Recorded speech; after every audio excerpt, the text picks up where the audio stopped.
Hello पिलामाने welcome to our channel पिलामाने आज आमे तम नवम श्रेणी साहित्य बहिर पद्य विभाग रो द्वितीय पाठ जहाँकि अछि काहामुख अनाई बंचिबी एही पाठटीर समस्त प्रश्न उत्तर आमे आज ए भिडियोटी रे आलोचना करिबा। भिडियोटी आरंभ करिबा आगरु कहि रखिबाकू चाहे जदि भिडियोटी भल लागे ताले भिडियो को निश्चय गोटे लाइक करिवो और चैनल को सब्सक्राइब मध्य करिकी रख जहाँ द्वारा यही बोली आग को आसवाकुवा समस्त पाठर प्रश्न उत्तर तुम मैंने अति सहजरे जानी पारिबो। तेबे चल आज भिडियो रे तमर पद्य विभागर काहामुख अनाई बंचिबी पाठटीर प्रश्न उत्तर गुड़िक आलोचना करिबा। तम प्रश्न उत्तर सेक्शन टी देछि देख प्रश्नावली प्रथमे निर्दिष्ट उत्तर मूलक हला यार प्रथम प्रश्नटी अछि निम्नोक्त उक्ति मध्यरु जो उक्ति गुड़िक ठीक ताहा तले लेख हला ए मध्यरु तले किछटी उक्ति गुड़िक दिया जाइछि देख रे पिले ए उक्ति गुड़िक मध्यरु ठीक उक्ति गुड़िक हमकु बाछि लेखिबाकू पड़िबो। देखिबा केउ उक्ति गुड़िक ठीक और केउ उक्ति गुड़िक भूल। प्रथम क उक्तिटी देछि देख जीवन अभाव रे माछ बंची पारे ताहले ए उक्तिटी ठीक कि रे यह भूल उक्ति अटे कारण जीवन बा प्राण बिना बा जल बिना अभाव रे माछ बंची पारिबो नाही यह भूल उक्ति अटे ताहले यह तमे लिखिबो नाही। से बोली ख नंबर उक्तिटी देछि देख कृष्ण तांको पितांकु चंद्र आनी देबा पई अली करूथिले यह कोन यह ठीक उक्तिटी अटे हला चंद्र आनी देबा पई अली करूथिले। से बोली ग नंबर उक्तिटी देछि देख यशोदा कृष्णंकु मथुरा को जीवाकू बारण करूथिले यह मध्य ठीक उक्ति अटे काहेकि ना यशोदा चाहू नथिले श्री कृष्ण मथुरा को जांतु। सेही बोली घ नंबर उक्तिटी अछि यशोदा पक्षरे कृष्ण विच्छेद असह्य थिला यह मध्य ठीक उक्तिटी अटे हला ताबले ताले यह मध्य तुमे लिखिबो। से देखिबा नेक्स्ट उक्तिटी नेक्स्ट व नंबर उक्तिटी देछि देख कृष्ण पिलादिने काहाकू डरू नथिले यह भूल उक्ति अटे ताहले यह तुमे लिखिबो नाही। से बोली च नंबर उक्तिटी अछि कृष्ण रागी गले रंधा हांडी भांगी देउथिले यह ठीक उक्ति अटे हला। से बोली 6 नंबर उक्तिटी अछि कृष्ण उच्च पाहाच चढ़ी पारु नथिले यह मध्य तमर ठीक उक्ति अटे हला निम्न ठीक उक्ति गुडी को तुमे लिखिबो। से बोली देखिबा तमर नेक्स्ट 2 नंबर प्रश्नटी 2 नंबर प्रश्नटी पचारिछि देख पठितांशरु शब्द बाछि शून्य स्थान पूरण कर हला एटा देख शून्य स्थान गुडी को दिया जाइछि ए शून्य स्थान गुडी को हमकु पठितांश रु शब्द बाछि एठारे पूरण करबा को पड़िबो। ताले यार उत्तर गुडी को लिखिबो। प्रथम वाक्यटी देछि देख मा पुओ आखि रे डैश लगाई दियंती कोन लगाई दियंती रे एठारे लिखिबो तुम माने अंजन अंजन लगाई दियंती हला। से बोली ख नंबर वाक्यटी देछि देख मो कथा को से एठारे कोन हबो डैश ग्रहण कला नाही एठारे तुमे लिखिबो आद्व ग्रहण कले हला आद्व ग्रहण कला नाही। से बोली ग नंबर वाक्यटी अछि गरीबटीर डैश केही नाहंती गरीबटीर कोन हबो रे गरीबटीर साहा केही नाहंती हला साहा भरोसा केही नाहंती। से बोली घ नंबर वाक्यटी अछि सन्यासी डैश मंडल रे अपूर्व ज्योति प्रकाशित ताहले एठारे कोन हबो रे एठारे हेबो तमर मुख हला मुख मंडल रे अपूर्व ज्योति प्रकाशित। से बोली व नंबर देछि देख मो सहित मो डैश सब आड़े जाए तम सहित कोन जाय रे हला आमे जो आड़े गले मध्य आम सहित आम छाई हला तुम एठारे लिखि परिबो छाई मो सहित मो छाई सब आड़े जाए हला एपर तुमे शून्य स्थान गुडी को पूरण करिवो। से बोल देखिबा तुमरो नेक्स्ट 3 नंबर प्रश्नटी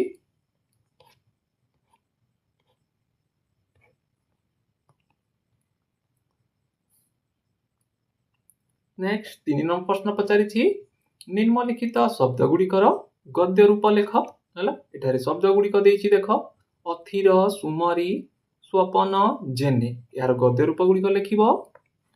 प्रथमे अछि प्रथम शब्दटी अछि अथिर यार गद्य रूप लिखिबो तुमे माने अस्थिर हला सेही बोली नेक्स्ट शब्दटी अछि सुमरी सुमरी रो गद्य रूप हि जिवो तमरो स्मरण करी सेही बोली स्वपन स्वपन रो कोन हेबो रे स्वप्न हला सेही बोली जेन्हे जेन्हे रो गद्य रूप लिखिबो तुमे माने जेपरी हला एही बोली तुमे गद्य रूप गुडी को लिखिबो एबे देखिबा नेक्स्ट तमरो 4 नंबर प्रश्नटी 4 नंबर प्रश्नटी पचारिछि देखो निम्नलिखित शब्द गुडी को भिन्न भिन्न अर्थ प्रकाश करुतुबा वाक्य रे व्यवहार करो एटा देखो जीवन चिता हरि बाल निशा हला याकू हमकू भिन्न भिन्न अर्थ प्रकाश करुतुबा वाक्य रे व्यवहार करबा को पड़िबो यार उत्तरटी लिखिबो यार उत्तरटी तुमे माने ए बोली लिखि परिबो जेपरि कि जीवन जीवनर अर्थ भिन्न भिन्न अर्थ जेपरि कि जल मध्य यार गोटे अर्थ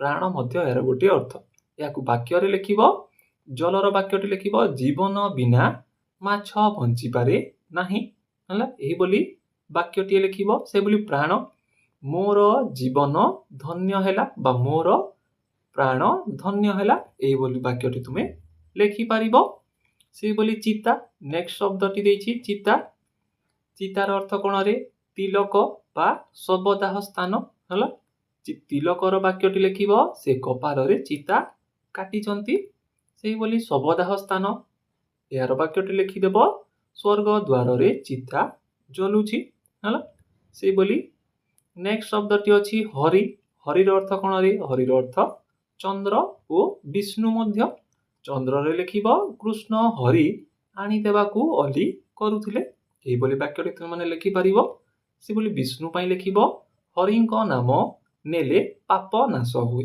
हला काहे कि ना हरि रो अन्य अर्थ होउछि विष्णु ताले हरिंको नाम नेले पाप नाश हुए एही बोली वाक्यटी तुमे लिखि परिबो से बोली नेक्स्ट शब्दटी अछि बाल बालर अर्थ कोन रे बालक ओ केश हला बालकर तुमे वाक्यटी लिखिबो बाल कृष्णक रूप अति मनोहर हला सेही बोली केशरी लिखिबो तुमे माने तांको मुंडर बाल धला होई गलानी हला एही बोली वाक्यटी तुमे माने लिखि परिबो सेही बोली निशा नेक्स्ट शब्दटी अछि निशा निशार अर्थ भिन्न भिन्न अर्थ जेपरि कि रात्रि ओ निशा द्रव्य हला दुईटी भिन्न भिन्न अर्थ रात्रि रो वाक्यटी लिखिबो निशा काल रे चंद्र उदय हुए सेही बोली निशा द्रव्य रो वाक्यटी लिखिबो निशा सेवन स्वास्थ्य पई क्षतिकारक हला एही बोली तुमे वाक्य गुडी को भिन्न भिन्न अर्थ प्रकाश करतुबा वाक्य गुडी को व्यवहार करि पारिबो नेक्स्ट तमरो 5 नंबर प्रश्न पचारिछि देखो निम्न शब्द गुडी को अर्थगत प्रभेद दर्शाओ एठाई देखो निम्न रे स्वर स्वर अर्थगत पार्थक्य हमकू लिखिबा को पड़िबो हला एटा जे देछि सम सम एटा रे सुधा सुधा यार अर्थगत प्रभेद हमकू लिखिबा को पड़िबो प्रथम शब्द देखि देखो सर सर प्रथम सरर अर्थ लिखिबो क्षीरर सर हला सेही बोली नेक्स्ट सर लिखिबो जाकी तीर तालव्य स ओर सरर अर्थ होछि तीर सेही बोली नेक्स्ट देछि सुधा ओ सुधा हला स स सु ध करे धा हेबो तमरो अमृत सुधार अर्थ होछि अमृत से बोली सुधार अर्थ होछि मध्य बा सहित हला ए बोली अर्थगत पार्थक्य तुम माने भिन्न भिन्न अर्थ गुडी को लिखिबो से बोली सम ओ सम दंत्य स ओ म रो अर्थ होछि समान हला से बोली तालव्य स ओ म समर अर्थ होछि शांति बा निवृत्ति हला ए बोली अर्थगत पार्थक्य माने तुमे लिखिबो नेक्स्ट 6 नंबर प्रश्न पचारिछि देखो निम्न शब्द गुडी को दुईटी लेखाए प्रति शब्द लेख जेपरि एठारे शब्द गुडी को देछि देखो राजा निसी वस्त्र अंग ओ वन यार हमकु दुईटी लेखाए प्रति शब्द लिखिबा को पड़िबो यार उत्तरटी लिखिबो प्रथम शब्दटी अछि राजा यार दुईटी प्रति शब्द लिखि परिबो नृपति बा भूपति हला ए बोली दुईटी प्रति शब्द लिखिबो से बोली निसी निसीर प्रति शब्द कोन रे रात्रि बा रजनी से बोली नेक्स्ट वस्त्र वस्त्रर प्रति शब्द कोन बसन ओ अंबर ସେଭଳି ନେକ୍ସଟ ଲେଖିବ ଅଙ୍ଗର ପ୍ରତିଶବ୍ଦ ଦେହ ଓ ଶରୀର। ସେଭଳି ବନର ଲେଖିପାରିବ ତମେ ମାନେ ଅରଣ୍ୟ ଓ କାନନ। ଏହିପରି ତୁମେ ଦୁଇଟି ଲେଖାଏଁ ପ୍ରତିଶବ୍ଦ ଲେଖିପାରିବ। ଏବେ ଦେଖିବା ତୁମର ନେକ୍ସଟ ପ୍ରଶ୍ନଟି। ନେକ୍ସଟ ତୁମର 7 ନମ୍ବର ପ୍ରଶ୍ନଟି ପଚାରିଛି ଦେଖ, ନିମ୍ନଲିଖିତ ଶବ୍ଦଗୁଡ଼ିକର ବ୍ୟାସ ବାକ୍ୟ ସହ ସମାସର ନାମ ଲେଖ। ଏଠାରେ କିଛି ଗୁଡ଼ିଏ ଶବ୍ଦ ଦିଆଯାଇଛି, ଯେପରିକି ଶ୍ୟାମ ଘନ, ଦଶ ଦିଗ, ଚନ୍ଦ୍ରମୁଖ, ପାକ ଭାଣ୍ଡ। ହେଲା, ଏହି ଶବ୍ଦ ଗୁଡ଼ିକର ବ୍ୟାସ ବାକ୍ୟ ଓ ତାର ଏଠାରେ କେଉଁ ସମାସ ଲେଖାଯାଇଛି ତାହା ଆମକୁ ଲେଖିବାକୁ ପଡ଼ିବ। ଏହାର ଉତ୍ତର ଗୁଡ଼ିକ ଲେଖିବ। ଏଠାରେ ଉତ୍ତରଟି ଲେଖିବ ଦେଖ, ପ୍ରଥମ ଶବ୍ଦ ଅଛି ଶ୍ୟାମ ଘନ। ଶ୍ୟାମ ଘନର ବ୍ୟାସ ବାକ୍ୟ କ'ଣ ହେବ ରେ? ବ୍ୟାସ ବାକ୍ୟ ହୋଇଯିବ ଶ୍ୟାମ ଅଟେ ଘନ। ଏହା କୋଉ ସମାସରେ? ଏହା ହେବ ତମର କର୍ମଧାରୟ ସମାସ। ସେହିଭଳି ଦଶ ଦିଗ, ଦଶ ଅଟେ ଦିଗ ହେଲା ବା ଦଶଟି ଦିଗ, ଯାହାକି ହେଇଯିବ ତମର ଦ୍ୱିଗୁ ସମାସ। ସେହିଭଳି ଚନ୍ଦ୍ରମୁଖ, ଚନ୍ଦ୍ରମୁଖର ବ୍ୟାସ ବାକ୍ୟ ହେଇଯିବ ଚନ୍ଦ୍ର ପରିମୁଖ ହେଲା। ଏହା କୋଉ ସମାସ ହେବ ରେ? ଉପମିତ କର୍ମଧାରୟ ସମାସ। ସେହିଭଳି ପାକ ଭାଣ୍ଡ, ପାକ ଭାଣ୍ଡର ବ୍ୟାସ ବାକ୍ୟ ହେଇଯିବ ପାକ ନିମନ୍ତେ ଭାଣ୍ଡ। ଏଥିରେ କୋଉ ସମାସ ବ୍ୟବହାର ହେଇଛି ରେ? ଚତୁର୍ଥୀ ତତ୍ପୁରୁଷ ସମାସ ହେଲା। ଏହିପରି ତୁମେ ବ୍ୟାସ ବାକ୍ୟ ଓ ସମାସ ଗୁଡ଼ିକ ଲେଖିପାରିବ। ନେକ୍ସଟ 8 ନମ୍ବର ପ୍ରଶ୍ନ ପଚାରିଛି ଦେଖ, ନିମ୍ନଲିଖିତ ଶବ୍ଦ ଗୁଡ଼ିକର ବିପରୀତ ଶବ୍ଦ ଲେଖ। ଏଠାରେ ଦେଖ ଶବ୍ଦ ଗୁଡ଼ିକ ଦେଇଛି, ଯେପରିକି ଶୂନ୍ୟ, ନିଦ୍ରା, ବାନ୍ଧିବା, ବିଚ୍ଛେଦ, ଅନ୍ଧାର। ଏହି ଶବ୍ଦ ଗୁଡ଼ିକର ଆମକୁ ବିପରୀତ ଶବ୍ଦ ଲେଖିବାକୁ ପଡ଼ିବ। ପ୍ରଥମ ଶବ୍ଦଟି ଥିଲା ଶୂନ୍ୟ। ଶୂନ୍ୟର ବିପରୀତ କ'ଣ ରେ? ପୂର୍ଣ୍ଣ ହେଲା। ଶୂନ୍ୟର ଅର୍ଥ ଖାଲି ଆଉ ପୂର୍ଣ୍ଣ। ସେଭଳି ନିଦ୍ରା, ନିଦ୍ରାର ବିପରୀତ ଲେଖିବ ଜାଗ୍ରତ ବା ଅନିଦ୍ରା ହେଲା। ସେଭଳି ବାନ୍ଧିବା, ବାନ୍ଧିବାର ବିପରୀତ ହେଇଯିବ ଖୋଲିବା ବା ଫିଟାଇବା। କୌଣସିଟି ବି ତୁମେ ଲେଖିପାରିବ। ସେଭଳି ବିଚ୍ଛେଦ, ବିଚ୍ଛେଦର ହେଇଯିବ ବିପରୀତ ମିଲନ। ନେକ୍ସଟ ସେଇଭଳି ଅନ୍ଧାର, ଅନ୍ଧାରର ବିପରୀତ ହେଇଯିବ ତମର ଆଲୁଅ ବା ଆଲୋକ ହେଲା। ଏଇଭଳି ତୁମେ ବିପରୀତ ଶବ୍ଦ ଗୁଡ଼ିକ ଲେଖିବ। ନେକ୍ସଟ ତୁମର 9 ନମ୍ବର ପ୍ରଶ୍ନ ପଚାରିଛି ଦେଖ, କ ସ୍ତମ୍ଭର ଶବ୍ଦ ସହିତ ଖ ସ୍ତମ୍ଭର ଉପଯୁକ୍ତ ଶବ୍ଦ ଯୋଗ କରି ବାକ୍ୟ ଗଠନ କର। ଏଠାରେ କ ସ୍ତମ୍ଭରେ କିଛି ଶବ୍ଦ ଗୁଡ଼ିକ ଦେଇଛି ଓ ଖ ସ୍ତମ୍ଭରେ ମଧ୍ୟ କିଛି ଶବ୍ଦ ଗୁଡ଼ିକ ଦେଇଛି, ଯାହାକୁ ଆମକୁ ପ୍ରଥମେ ଯୋଡ଼ିବାକୁ ପଡ଼ିବ ଓ ଯୋଡ଼ିଲା ପରେ ଆମକୁ ସେହି ଶବ୍ଦ ଗୁଡ଼ିକୁ ବାକ୍ୟ ଗଠନ କରିବାକୁ ପଡ଼ିବ। ତାହେଲେ ପ୍ରଥମେ ଶବ୍ଦ ଗୁଡ଼ିକୁ ଯୋଡ଼ିବା। ଦେଖ, ପ୍ରଥମ ଦେଇଛି ଶ୍ୟାମ। ଶ୍ୟାମ କ'ଣ ହେଇଯିବ ରେ? ଶ୍ୟାମ ଘନ ହେଲା। ଶ୍ୟାମ ଘନ। ସେଭଳି ଚନ୍ଦ୍ର, ଚନ୍ଦ୍ର କ'ଣ ହେଇଯିବ ରେ? ଚନ୍ଦ୍ର ମୁଖ। ସେଭଳି ଉଚ୍ଚ, ଉଚ୍ଚ ତୁମେ ପାଛବ ସହିତ ଯୋଡ଼ିବ ବା ଉଚ୍ଚ ପାହଚ। ସେଭଳି ଚିତ୍ର ପନ୍ତି ହେଲା। ଚିତ୍ର ପନ୍ତି ସହିତ ଯୋଡ଼ିବ। ସେଭଳି ଭୟଙ୍କର ମୂର୍ତ୍ତି ହେଲା। ଭୟଙ୍କର ମୂର୍ତ୍ତି ଥିଲେ। ସେଭଳି ଏଇଭଳି ତୁମେ ଶବ୍ଦ ଗୁଡ଼ିକୁ ଯୋଡ଼ିବ। ଏହାର ବାକ୍ୟ ଗଠନ ଗୁଡ଼ିକ ଲେଖିବା। ଏଠାରେ ଦେଖ ବାକ୍ୟ ଗଠନ ଗୁଡ଼ିକ ଲେଖିବ। ପ୍ରଥମ ଶବ୍ଦ ହେଲା ଶ୍ୟାମ ଘନ। ଏହାର ବାକ୍ୟ ଗଠନଟି ଲେଖିବ, ଯଶୋଦା ଶ୍ରୀକୃଷ୍ଣଙ୍କୁ ଶ୍ୟାମ ଘନ ବୋଲି ଡାକୁଥିଲେ ହେଲା। ଏଇଭଳି ବାକ୍ୟଟି ତୁମେ ଲେଖିପାରିବ, ନହେଲେ ନିଜ ମନରୁ ମଧ୍ୟ ଲେଖିପାରିବ। ସେଭଳି ନେକ୍ସଟ ଦେଇଛି ଚନ୍ଦ୍ରମୁଖ। କୃଷ୍ଣଙ୍କ ଚନ୍ଦ୍ରମୁଖ ଦେଖିଲେ ଗୋପୀମାନଙ୍କ ମନ ଖୁସି ହୋଇଯାଉଥିଲା। ସେଭଳି ନେକ୍ସଟ ଉଚ୍ଚ ପାଛବ।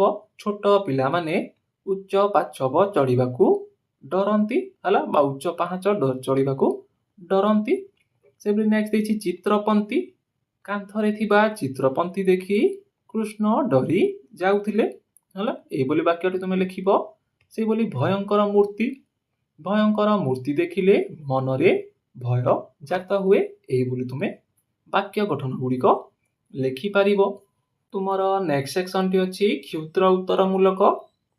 ଏହାର ପ୍ରଥମ ପ୍ରଶ୍ନ 10 ନମ୍ବର ପ୍ରଶ୍ନଟି ଅଛି, ଶ୍ୟାମ ଘନ ବୋଲି କିଏ କାହାକୁ ସମ୍ବୋଧନ କରିଛନ୍ତି?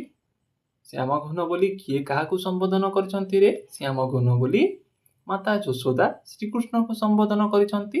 ଏହାର ଉତ୍ତରଟି ତୁମେ ଏଠାରେ ଉତ୍ତରଟି ଲେଖିବ ତୁମେ ମାନେ, ମାତା ଯଶୋଦା ନିଜର ପ୍ରାଣ ପ୍ରିୟ ପୁତ୍ର ଶ୍ରୀକୃଷ୍ଣଙ୍କୁ ଶ୍ୟାମ ଘନ ବୋଲି ସମ୍ବୋଧନ କରିଛନ୍ତି ହେଲା ସେଇଭଳି ଦେଖିବା ନେକ୍ସଟ ପ୍ରଶ୍ନଟି। ନେକ୍ସଟ 11 ନମ୍ବର ପ୍ରଶ୍ନ ପଚାରିଛି ଦେଖ, ଜୀବନ ବିନା ଝଷର କ'ଣ ହୁଏ ହେଲା। ଏହାର ଉତ୍ତରଟି ଲେଖିବ। ଏଠାରେ ଦେଖ ଉତ୍ତରଟି ଲେଖିବ, ଜୀବନ ବା ଜଳ ବିନା ଝଷ, ଯିଏକି ମାଛ ବା ମାଛ ବଞ୍ଚିପାରେ ନାହିଁ, ସେ ମୃତ୍ୟୁବରଣ କରେ ହେଲା। ଏଇଭଳି ତୁମେ ଉତ୍ତରଟି ଲେଖିବ। ସେଭଳି ନେକ୍ସଟ ତମର 12 ନମ୍ବର ପ୍ରଶ୍ନଟି ଦେଖିବା। ସେଭଳି ନେକ୍ସଟ 12 ନମ୍ବର ପ୍ରଶ୍ନଟି ଅଛି, ରାଜାଙ୍କ ବିନା ରାଜ୍ୟର ଅବସ୍ଥା କ'ଣ ହୁଏ? ଏହାର ଉତ୍ତରଟି ଲେଖିବ। ରାଜାଙ୍କ ବିନା ରାଜ୍ୟ ଅରାଜକ, ଅସୁରକ୍ଷିତ ଓ ଶ୍ରୀହୀନ ହୋଇପଡ଼େ ହେଲା। ଏହିଭଳି ତୁମେ ଉତ୍ତରଟି ଲେଖିବ। ସେଭଳି ନେକ୍ସଟ 13 ନମ୍ବର ପ୍ରଶ୍ନଟି ପଚାରିଛି ଦେଖ, କୃଷ୍ଣଙ୍କ ଅନୁପସ୍ଥିତିରେ ନିଜର ଜୀବନ କାହା ଭଳି ହେବ ବୋଲି ଯଶୋଦା ଆଶଙ୍କା କରିଛନ୍ତି? ଏହାର ଉତ୍ତରଟି ଲେଖିବ। କୃଷ୍ଣଙ୍କ ଅନୁପସ୍ଥିତିରେ ନିଜର ଜୀବନ ଜଳ ବିହୀନ ମାଛ ପରି ଓ ରାଜା ବିହୀନ ରାଜ୍ୟ ପରି ଅସହ୍ୟ ଓ ନିରର୍ଥକ ହେବ ବୋଲି ଯଶୋଦା ଆଶଙ୍କା କରିଛନ୍ତି ହେଲା। ଏଇଭଳି ତୁମେ ଉତ୍ତରଟି ଲେଖିବ। ନେକ୍ସଟ 14 ନମ୍ବର ପ୍ରଶ୍ନଟି ପଚାରିଛି ଦେଖ, କୃଷ୍ଣ ତାଙ୍କ ପିତାଙ୍କୁ କ'ଣ ମାଗନ୍ତି? କୃଷ୍ଣ ତାଙ୍କ ପିତାଙ୍କୁ କ'ଣ ମାଗନ୍ତି ରେ? ଏହାର ଉତ୍ତରଟି ଲେଖିବ।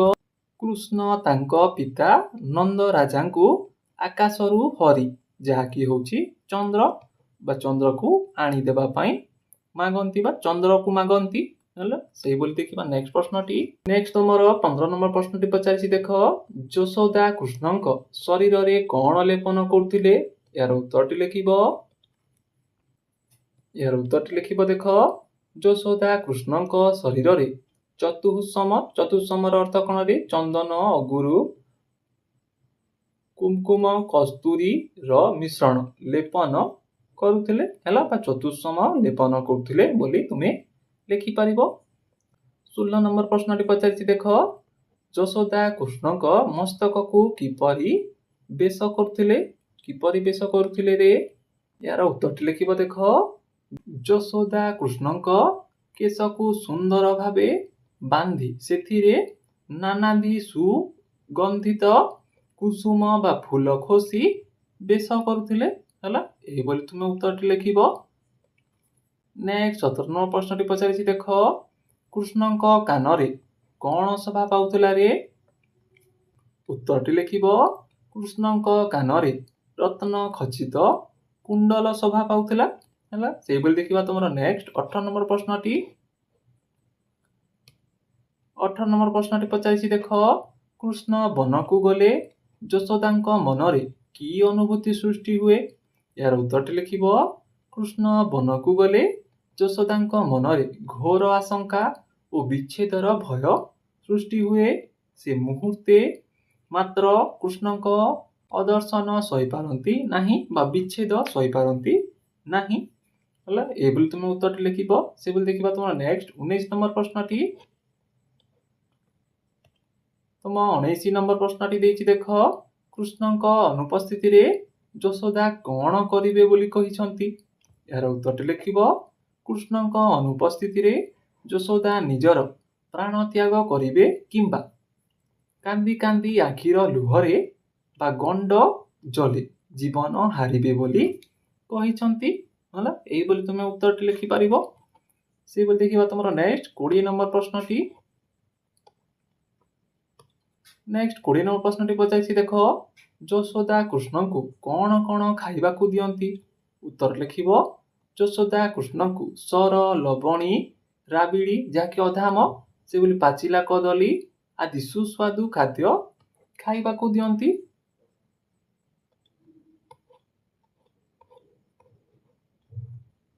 ସେଭଳି ନେକ୍ସଟ 21 ନମ୍ବର ପ୍ରଶ୍ନଟି ପଚାରିଛି ଦେଖ, କୃଷ୍ଣଙ୍କୁ ସୁସ୍ୱାଦୁ ଖାଦ୍ୟ ରୁଚେ ନାହିଁ ବୋଲି କବିତାର ଯେଉଁ ପଂକ୍ତିରୁ ଜଣା ପଡୁଛି ତାହା ଲେଖ। ସେ ପଂକ୍ତିଟି ଲେଖିବ। ଏଠାରେ ଉତ୍ତରରେ ଲେଖିବ, ମୁଖେ ଦେଲେ ଥୁ ଥୁ କରି ଫିଙ୍ଗୁ ହେଲା। ଏହି ଉକ୍ତିରୁ ଜଣା ପଡୁଛି ଯେ କୃଷ୍ଣଙ୍କୁ ବେଲେ ବେଲେ ସୁସ୍ୱାଦୁ ଖାଦ୍ୟ ରୁଚେ ନାହିଁ ହେଲା। ସେଇଭଳି ନେକ୍ସଟ 22 ନମ୍ବର ପ୍ରଶ୍ନଟି ଦେଖିବା। ନେକ୍ସଟ 22 ନମ୍ବର ପ୍ରଶ୍ନଟି ପଚାରିଛି ଦେଖ, କୃଷ୍ଣ ରାଗିଗଲେ କ'ଣ କରୁଥିଲେ? ଏହାର ଉତ୍ତରଟି ଲେଖିବ। କୃଷ୍ଣ ରାଗିଗଲେ କମ୍ପି ଉଠୁଥିଲେ ଏବଂ ରନ୍ଧା ହାଣ୍ଡି ବା ପାକ ଭାଣ୍ଡକୁ ଭାଙ୍ଗି ଦେଉଥିଲେ ହେଲା। ଏଇଭଳି ଉତ୍ତରଟି ତୁମେମାନେ ଲେଖିବ। ସେଭଳି ନେକ୍ସଟ 23 ନମ୍ବର ଦେଖିବା।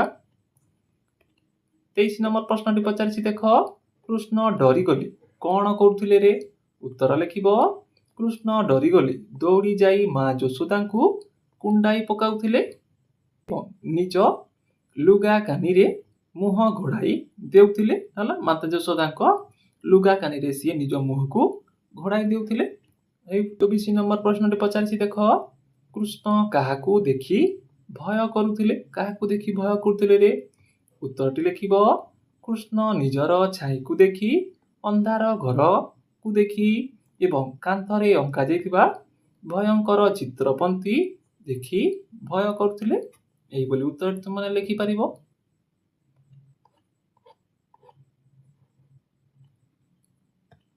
ନେକ୍ସଟ 25 ନମ୍ବର ପ୍ରଶ୍ନ ପଚାରିଛି ଦେଖ, କୃଷ୍ଣ ମଥୁରାରେ କ'ଣ ଶୁଣି ଅଧିକ ଭୟଭୀତ ହୋଇପଡ଼ିବେ ବୋଲି ଯଶୋଦା ଆଶଙ୍କା ପ୍ରକାଶ କରିଛନ୍ତି? ଉତ୍ତର ଲେଖିବ, ମଥୁରାରେ ହାତୀ ଓ ଘୋଡ଼ାମାନଙ୍କର ବିକଟାଳ ଗର୍ଜନ ଶୁଣି କୃଷ୍ଣ ଅଧିକ ଭୟଭୀତ ହୋଇପଡ଼ିବେ ବୋଲି ଯଶୋଦା ଆଶଙ୍କା କରିଛନ୍ତି ହେଲା। ଏଇଭଳି ତୁମେ ଉତ୍ତରଟି ଲେଖିବ। ସେଭଳି ନେକ୍ସଟ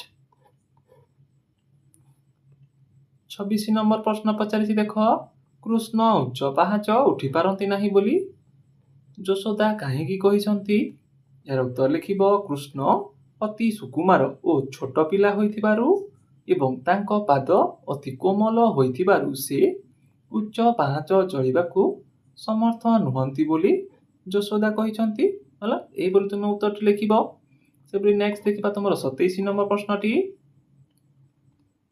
27 ନମ୍ବର ପ୍ରଶ୍ନଟି ପଚାରିଛି ଦେଖ, କାନ୍ଥରେ ଭୟଙ୍କର ମୂର୍ତ୍ତିର ଚିତ୍ର ଦେଖି କୃଷ୍ଣ କ'ଣ କରୁଥିଲେ?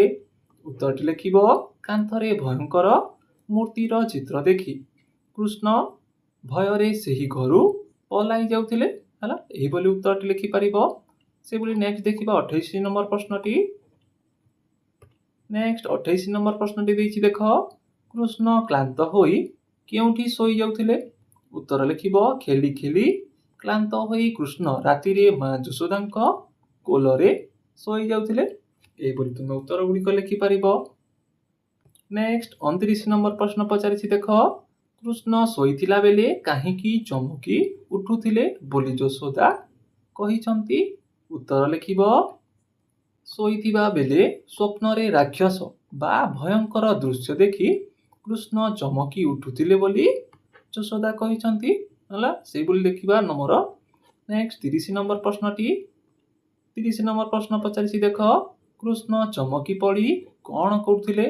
କ'ଣ କରୁଥିଲେ ରେ? ଉତ୍ତର ଲେଖିବ, କୃଷ୍ଣ ଚମକି ପଡ଼ି ମା ବୋଲି ଡାକ ଛାଡ଼ୁଥିଲେ ଏବଂ ଭୟରେ ମାଙ୍କ ବେକରେ ଦୁଇ ହାତରେ ଜାପୁଡ଼ି ଧରି ଲୁଗା ଘୋଡ଼େଇ ହୋଇ ପୁଣି ଶୋଇ ପଡ଼ୁଥିଲେ ହେଲା।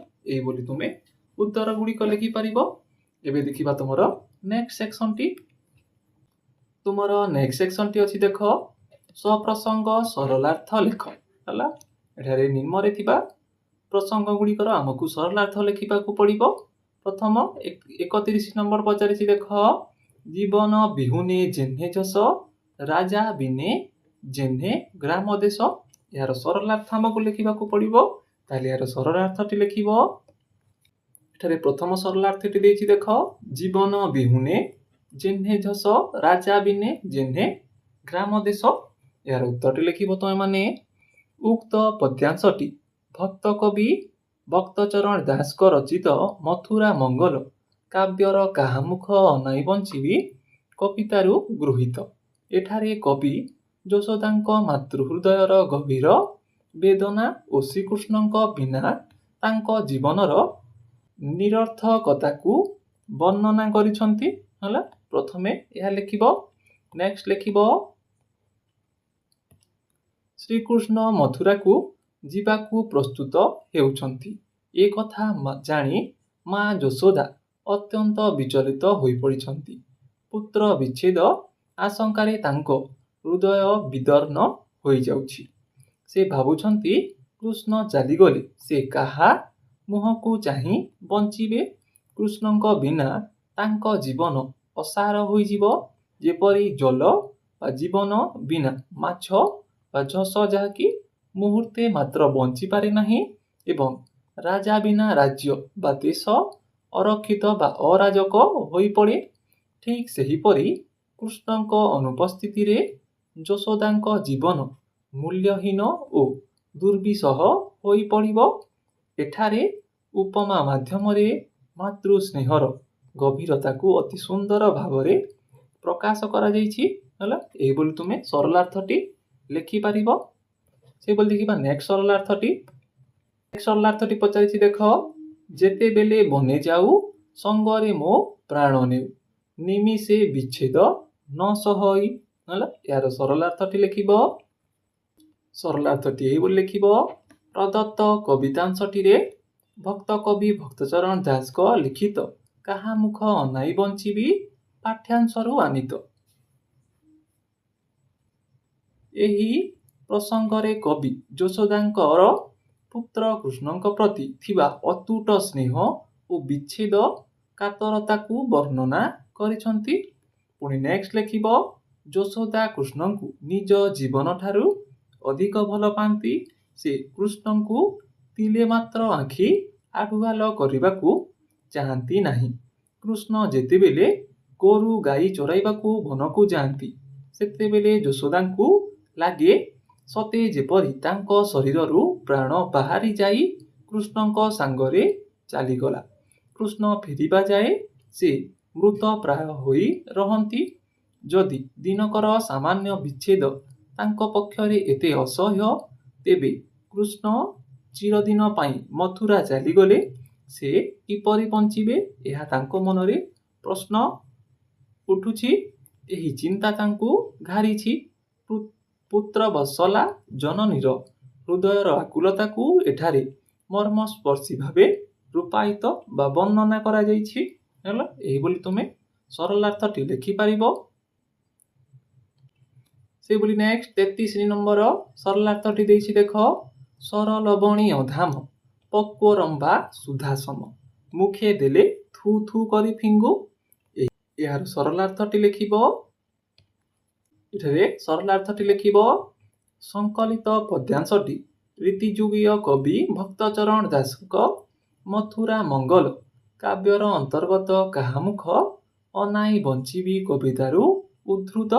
ଏଠାରେ ଯଶୋଦା କୃଷ୍ଣଙ୍କ ବାଲ୍ୟ ଚାପଲ୍ୟ ଓ ଖିଆଲ ସ୍ୱଭାବର ସ୍ମୃତି ଚାରଣ କରିଛନ୍ତି। ହେଲା, ନେକ୍ସଟ ଲେଖିବ। କୃଷ୍ଣଙ୍କୁ ଖୁଆଇବା ପାଇଁ ଯଶୋଦା ନାନା ପ୍ରକାର ସୁସ୍ୱାଦୁ ଖାଦ୍ୟ ପ୍ରସ୍ତୁତ କରନ୍ତି, ଯେପରିକି ସର, ଲହୁଣୀ, ରାବିଡ଼ି ଏବଂ ଅମୃତ ତୁଲ୍ୟ ପାଚିଲା କଦଳୀ ଯତ୍ନର ସହ ତାଙ୍କ ମୁହଁରେ ଦିଅନ୍ତି। କିନ୍ତୁ କୃଷ୍ଣ ବେଳେ ବେଳେ ଝଟ ହୋଇ ସେହି ସୁଆଦିଆ ଖାଦ୍ୟକୁ ପାଟିରୁ ଥୁ ଥୁ କରି ଫିଙ୍ଗି ଦିଅନ୍ତି।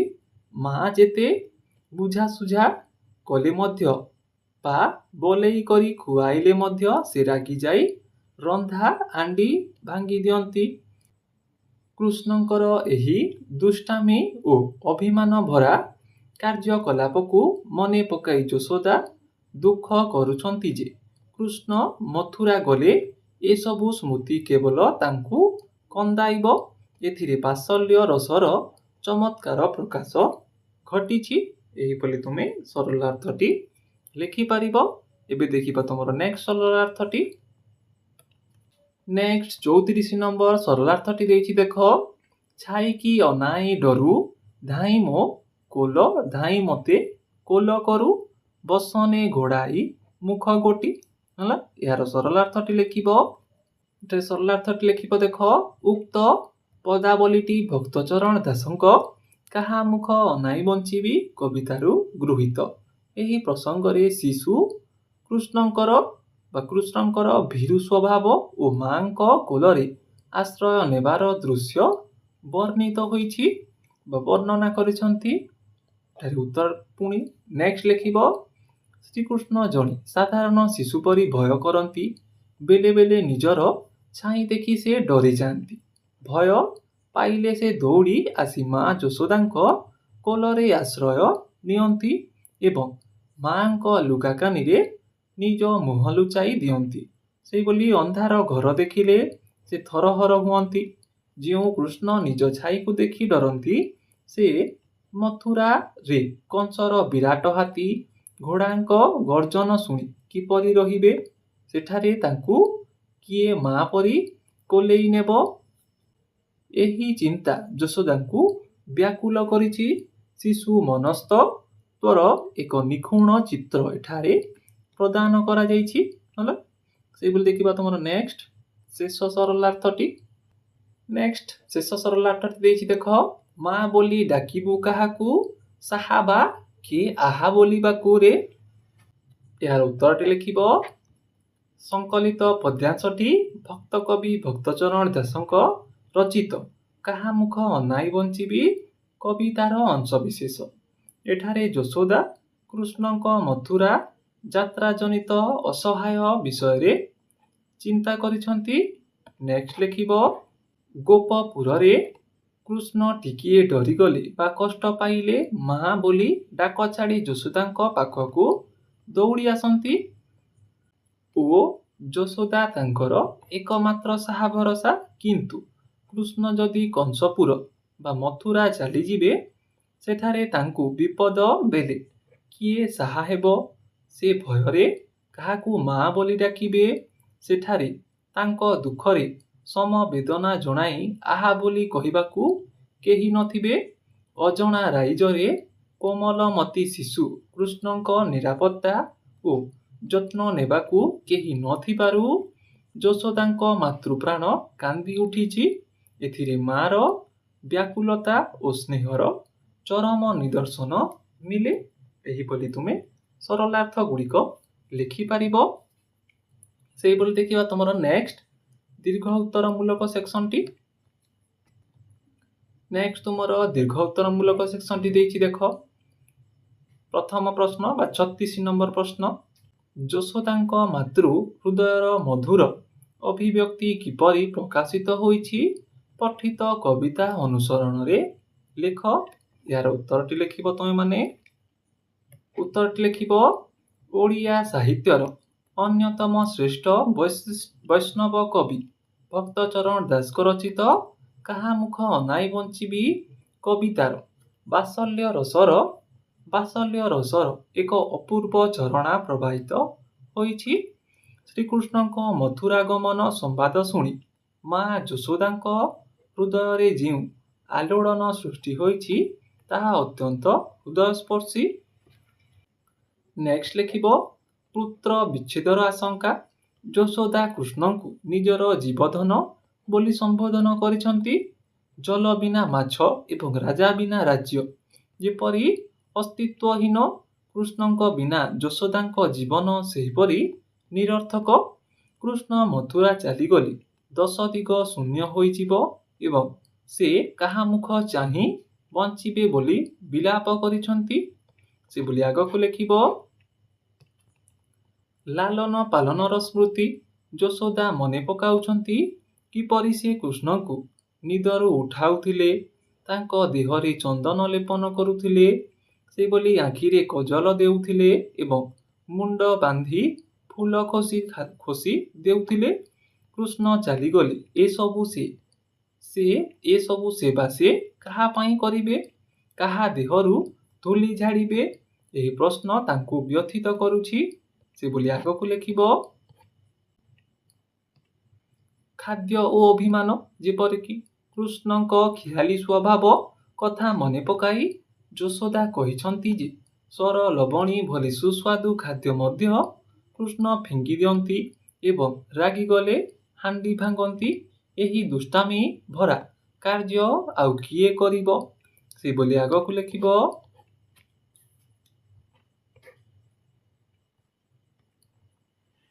ସୁରକ୍ଷା ଚିନ୍ତା। କୃଷ୍ଣ ଛାଇ ଦେଖି ଡରନ୍ତି, ଅନ୍ଧାର ଘର ଦେଖିଲେ ଥରନ୍ତି ଏବଂ ଉଚ୍ଚ ପାହାଚ ଚଢ଼ି ପାରନ୍ତି ନାହିଁ। ଏପରି ଭୀରୁ ସ୍ୱଭାବର ପିଲା ମଥୁରାରେ ହାତୀ ଘୋଡ଼ାଙ୍କ ଗର୍ଜନ ଶୁଣି କିପରି ରହିବ? ସେଠାରେ ତାଙ୍କୁ ମା ବୋଲି ଡାକିବାକୁ କେହି ନଥିବେ କି ସାହା ହେବାକୁ କେହି ନଥିବେ। ରାତିରେ ଦୁଃସ୍ୱପ୍ନ ଦେଖି ଚମକି ପଡ଼ିଲେ କିଏ ତାଙ୍କୁ କୋଲେଇ ନେବ ହେଲା। ଏହିପରି ଭାବରେ ଯଶୋଦାଙ୍କର ପ୍ରତିଟି ଶବ୍ଦରେ ପୁତ୍ର ପ୍ରତି ଗଭୀର ମମତା, ସ୍ନେହ, ଆଶଙ୍କା ଓ ବ୍ୟାକୁଳତା ପ୍ରକାଶ ପାଇଛି। କବି ଭକ୍ତଚରଣ ଦାସ ଜଣେ ମାର ମନସ୍ତତ୍ୱକୁ ଅତି ନିପୁଣ ଭାବେ ଚିତ୍ରଣ କରିଛନ୍ତି ହେଲା। ଏହିଭଳି ତୁମେ ଉତ୍ତରଟି ଲେଖିବ। ସେଭଳି ଦେଖିବା ତୁମର ନେକ୍ସଟ ପ୍ରଶ୍ନଟି। ନେକ୍ସଟ 37 ନମ୍ବର ପ୍ରଶ୍ନଟି ଅଛି ଦେଖ। କବିତାଟିର ଆଧାରରେ କୃଷ୍ଣଙ୍କ ବାଲ୍ୟକାଳର ଏକ ଆଲେଖ୍ୟ ପ୍ରଦାନ କର। ଏହାର ଉତ୍ତରଟି ଲେଖିବ। ଏଠାରେ ଉତ୍ତରଟି ଲେଖିବ ଦେଖ। କାହା ମୁଖ ଅନାଇ ବଞ୍ଚିବି କବିତାରେ କବି ଭକ୍ତଚରଣ ଦାସ ଶ୍ରୀକୃଷ୍ଣଙ୍କ ବାଲ୍ୟଲୀଳା ଓ ସ୍ୱଭାବର ଏକ ସୁନ୍ଦର ଚିତ୍ର ପ୍ରଦାନ କରିଛନ୍ତି। ମା ଯଶୋଦାଙ୍କ ସ୍ମୃତି ଚାରଣ ମାଧ୍ୟମରେ କୃଷ୍ଣଙ୍କ ବାଲ୍ୟକାଳର ବିଭିନ୍ନ ଦିଗ ଉନ୍ମୋଚିତ ହୋଇଛି। ଯେପରିକି ରୂପ ଓ ବେଶଭୂଷା କିପରି ଥିଲା ପ୍ରଥମେ ତାହା ବର୍ଣ୍ଣନା କରିଛନ୍ତି। ଏଠାରେ ଲେଖିବ ବାଲକ କୃଷ୍ଣଙ୍କ ରୂପ ଅତି ମନୋହର ଥିଲା। ସେ କଲାମେଘ ପରି ଶ୍ୟାମଳ ବର୍ଣ୍ଣର ଥିଲେ। ତାଙ୍କ ମୁଖଚନ୍ଦ୍ର ପରି ସୁନ୍ଦର ଥିଲା। ମା ଯଶୋଦା ତାଙ୍କ ଦେହରେ ଚନ୍ଦନ, ଅଗୁରୁ ଆଦି ସୁଗନ୍ଧିତ ଦ୍ରବ୍ୟ ବୋଲୁଥିଲେ, ଆଖିରେ କଜଳ ଲଗାଉଥିଲେ, ମଥାରେ ଚିତା କାଟୁଥିଲେ ଏବଂ କେଶ ବିନ୍ୟାସ କରି ଫୁଲ ଖୋସୁଥିଲେ। ସେଭଳି ଆଗକୁ ଲେଖିବ କୃଷ୍ଣ ଅଣ୍ଟାରେ କାଛି ମାରୁଥିଲେ ଏବଂ କାନରେ କୁଣ୍ଡନ ପିନ୍ଧୁଥିଲେ। ଆଗକୁ ଲେଖିବ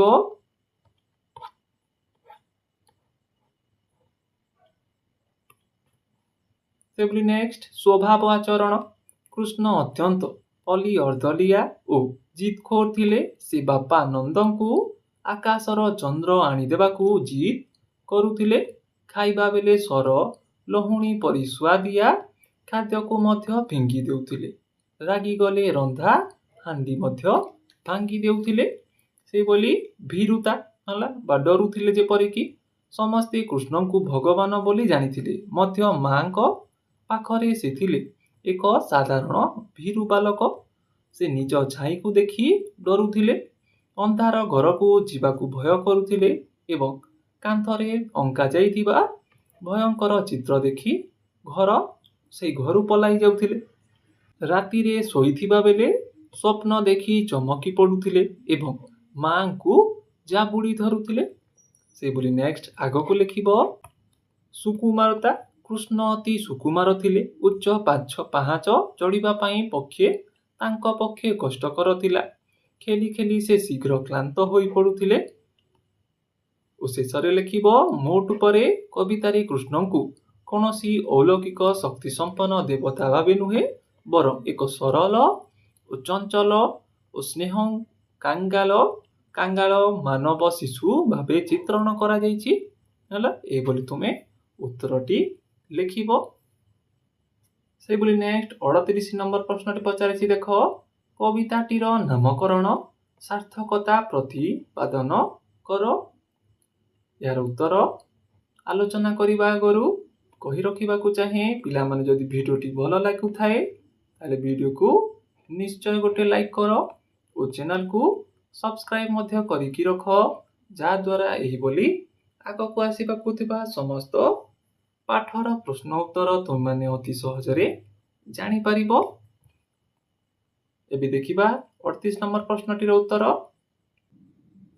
ଏହାର ଉତ୍ତରଟି ଲେଖିବ ତୁମେମାନେ। ସାହିତ୍ୟରେ ନାମକରଣର ବିଶେଷ ଗୁରୁତ୍ୱ ରହିଛି। ଭକ୍ତଚରଣ ଦାସଙ୍କ ରଚିତ କାହା ମୁଖ ଅନାଇ ବଞ୍ଚିବି କବିତାର ନାମକରଣ ଭାବ ଦ୍ୱିକ ଓ ଯଥାର୍ଥ ଅଟେ। ଏହି କବିତାର ବିଷୟବସ୍ତୁ ହେଉଛି ମା ଯଶୋଦାଙ୍କର ପୁତ୍ର ଶ୍ରୀକୃଷ୍ଣଙ୍କ ପ୍ରତି ଥିବା ଗଭୀର ମମତା ଓ ବିଚ୍ଛେଦ ଜନିତ ବେଦନା। ଶ୍ରୀକୃଷ୍ଣ ମଥୁରା ଗମନ କରିବାର ସମ୍ବାଦ ପାଇ ଯଶୋଦା ଭାଙ୍ଗି ପଡ଼ିଛନ୍ତି। କୃଷ୍ଣ ହିଁ ଥିଲେ ତାଙ୍କର ଜୀବନର ଏକମାତ୍ର ଆଧାର, ତାଙ୍କ ଆଖିର ମଣି। କୃଷ୍ଣଙ୍କୁ ନ ଦେଖିଲେ ସେ ମୁହୂର୍ତ୍ତେ ମାତ୍ର ବଞ୍ଚିପାରନ୍ତି ନାହିଁ। ତେଣୁ କୃଷ୍ଣ ଚାଲିଗଲେ ସେ କାହାକୁ ଦେଖିବେ, ସେ କାହା ସେବା କରିବେ ଏବଂ କାହା ପାଇଁ ବଞ୍ଚିବେ, ଏହି ପ୍ରଶ୍ନ ତାଙ୍କ ମନକୁ ଆନ୍ଦୋଳିତ କରିଛି। ଆଗକୁ ଲେଖିବ ସେଥିପାଇଁ କବିତାର ପ୍ରଥମ ପଦରେ ହିଁ ଯଶୋଦା କହିଛନ୍ତି, ଆରେ ବାବୁ ଶ୍ୟାମ ଘନ ତୁ ଗଲେ ମଧୁଭୁବନ କାହା ମୁଖ ଅନାଇ ବଞ୍ଚିବି। ହେଲା। ନେକ୍ସଟ ଲେଖିବ, ଏହି ପଂକ୍ତିଟି ସମଗ୍ର କବିତାର ମୂଳ ଭାବକୁ ପ୍ରକାଶ କରୁଛି।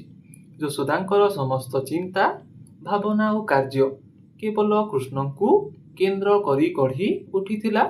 କୃଷ୍ଣଙ୍କ ଅନୁପସ୍ଥିତିରେ ତାଙ୍କ ଜୀବନ ଶୂନ୍ୟ ଓ ନିରର୍ଥକ ମନେ ହେଉଛି। ତେଣୁ କାହା ମୁଖ ଅନାଇ ବଞ୍ଚିବି ପ୍ରଶ୍ନଟି ମାତୃ ହୃଦୟର ଚରମ ଅସହାୟତା ପ୍ରତିଫଳିତ କରୁଥିବାରୁ କବିତାର ନାମକରଣ ସର୍ବଥା ସାର୍ଥକ ଓ ଯୁକ୍ତିଯୁକ୍ତ ହୋଇଛି। ଏହିଭଳି ତୁମେ ପ୍ରଶ୍ନଟିର ଉତ୍ତର ଲେଖିପାରିବ। ଏବେ ଦେଖିବା ତୁମର ନେକ୍ସଟ ପ୍ରଶ୍ନଟି। ନେକ୍ସଟ ତୁମର 39 ନମ୍ବର ପ୍ରଶ୍ନଟି ପଚାରିଛି, ଦେଖ, କୃଷ୍ଣଙ୍କ ମଥୁରା ଗମନରେ ମା ଯଶୋଦା କାହିଁକି ଆତଙ୍କିତ ହୋଇପଡ଼ିଛନ୍ତି? ଲେଖ। ଏହାର ଉତ୍ତରଟି ଲେଖିବ। ଦେଖ, ଶ୍ରୀକୃଷ୍ଣ ମଥୁରା ଯିବା କଥା ଶୁଣି ମା ଯଶୋଦା କେବଳ ଦୁଃଖିତ ନୁହନ୍ତି, ବରଂ ଆତଙ୍କିତ ହୋଇପଡ଼ିଛନ୍ତି। ଏହା ପଛରେ ଏକାଧିକ କାରଣ ଅଛି। ଯେପରିକି ପ୍ରଥମତଃ ଲେଖିବ, ମାଙ୍କ ଦୃଷ୍ଟିରେ କୃଷ୍ଣ ଏବେ ବି ଜଣେ ଅବୁଝା ଓ ଭୀରୁ ବାଲକ। ଯେଉଁ ପିଲା ନିଜ ଛାଇକୁ ଦେଖି ଡରେ, ଅନ୍ଧାର ଘରକୁ ଯିବାକୁ ସାହସ କରେ ନାହିଁ ଏବଂ କାନ୍ଥର ଚିତ୍ର ଦେଖି ଭୟ କରେ, ସେ କିପରି ମଥୁରା ଭଳି ଅଜଣା ଜାଗାକୁ ଯିବ? ସେଠାରେ ଥିବା ବିରାଟକାୟ ହାତୀ ଘୋଡ଼ାଙ୍କ ଗର୍ଜନ ଶୁଣି ସେ ନିଶ୍ଚୟ ଭୟଭୀତ ହୋଇପଡ଼ିବେ। ଏହିଭଳି ଏକ କାରଣ ହୋଇପାରିବେ। ସେହିଭଳି ନେକ୍ସଟ କାରଣଟି ଲେଖିବ।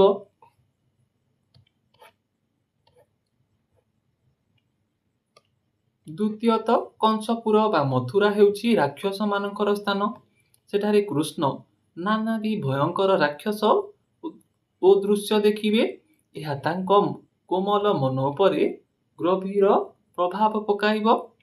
ସେଭଳି ଆଗକୁ ଲେଖିବ। ତୃତୀୟତଃ ଗୋପପୁରରେ କୃଷ୍ଣଙ୍କର ଯତ୍ନ ନେବାକୁ ଯଶୋଦା ଅଛନ୍ତି, କିନ୍ତୁ ମଥୁରାରେ ତାଙ୍କର କେହି ନିଜର ଲୋକ ନାହାନ୍ତି। ସେ ଯେବେ ମଥୁରାକୁ ଯିବେ, ସେଠାରେ ସେ ଡରିଗଲେ କାହାକୁ ମା ବୋଲି ଡାକିବେ? କିଏ ତାଙ୍କୁ ସାହା ହେବ? ତାଙ୍କ ଦୁଃଖରେ କିଏ ସମବେଦନା ଜଣେଇବ? ଏହିଭଳି ବିଭିନ୍ନ ପ୍ରଶ୍ନ ବା ଆଶଙ୍କା ମାଙ୍କ ମନରେ ବା ଯଶୋଦାଙ୍କ ମନରେ ସୃଷ୍ଟି ହୋଇଛି। ସେହିଭଳି ଚତୁର୍ଥତଃ କୃଷ୍ଣଙ୍କ ବିନା ଯଶୋଦା ନିଜ ଜୀବନ ମଧ୍ୟ ବିପନ୍ନ ବା ପୁତ୍ର ବିଚ୍ଛେଦର ଜ୍ୱାଳା ସେ ସହିପାରିବେ ନାହିଁ ବୋଲି କହିଛନ୍ତି।